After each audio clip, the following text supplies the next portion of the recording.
ഞാനിന്ന് ഇവിടെ ഉണ്ടാക്കുന്നത് ചപ്പാത്തിക്ക് കൂട്ടാൻ പറ്റിയ നല്ല ടേസ്റ്റുള്ള തക്കാളിക്കറിയാണ്. അതിനുവേണ്ടി തക്കാളി, സവാള, പച്ചമുളക്, ഇഞ്ചി, വെള്ളുള്ളി, മുളക് പൊടി, മല്ലിപ്പൊടി, ഗരം മസാലപ്പൊടി, മഞ്ഞൾപ്പൊടി. ഇനി ഇത് എങ്ങനെയാണ് ഉണ്ടാക്കുന്നതെന്ന് നോക്കാം.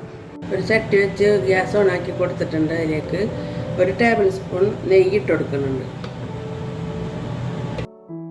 1 ടീസ്പൂൺ നല്ല ജീരകം ഇട്ട് കൊടുക്കുന്നുണ്ട്. 1/2 ടീസ്പൂൺ ഉലുവ ഇട്ട് കൊടുക്കുന്നുണ്ട്. സവാള അരിഞ്ഞിട്ട് കൊടുക്കുന്നുണ്ട്.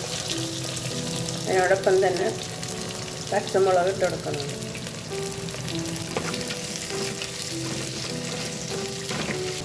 ഇഞ്ചി വെള്ളുള്ളി ചതച്ചത് ഇട്ട് കൊടുക്കുന്നുണ്ട്. 1 മിനിറ്റും കൂടെ ഒന്ന് വഴറ്റി കൊടുക്കാം.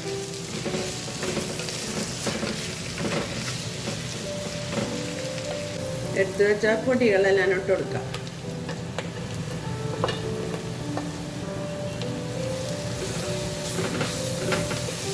തക്കാളി കൂടി ഇട്ട് കൊടുക്കാം. തക്കാളി ഇട്ട ശേഷം 2 മിനിറ്റ് ഒന്ന് വഴറ്റി കൊടുത്താൽ മതി. പിന്നെ വെന്ത് വടിയൊന്നും ചെയ്യരുത്. ആവശ്യത്തിന് ഉപ്പിട്ട് കൊടുക്കുന്നുണ്ട്.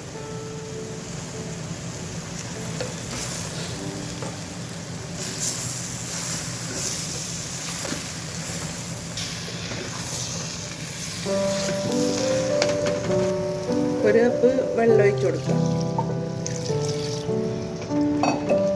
നന്നായിട്ടൊന്ന് ഇളക്കിയ ശേഷം മൂടി വെച്ച് 5 മിനിറ്റ് വേവിച്ചെടുക്കാം.